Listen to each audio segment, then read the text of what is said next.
John chapter 1, verse 14. And the Word became flesh and dwelt among us.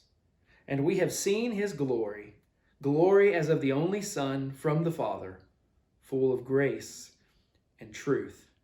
This is one of my favorite verses in the entire Bible. It tells us two incredible things about the Word. But first you have to understand who this Word is. John tells us in verse 1, in the beginning was the Word. This is the eternal Logos, the eternal Word of God. And this Word, he tells us, is personal. He says, and the Word was with God. The Word has a relationship with God. And yet somehow he goes on to add, and the Word was God. So this Word that existed for eternity, that has a relationship with God, is also God himself. And now we're told in verse 14 that this eternal divine Word became flesh and dwelt among us.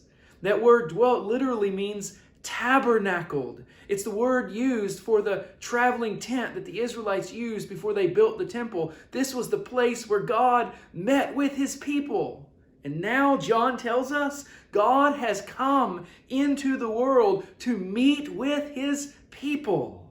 To not only meet with his people, but just as the tabernacle was the place where sacrifices were made to satisfy God's wrath against his people for their sin, so this Word now is the place.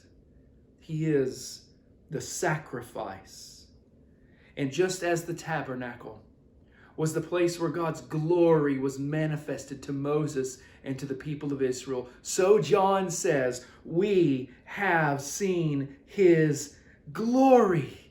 Jesus, the Word, is the shining forth of the glory of God. He is the beauty and majesty of God on display, and he has come into the world to be God's tabernacle with us, to communicate and to mediate the very presence of God himself, and then to lay down his life and be the sacrifice that satisfies the wrath of his own Father.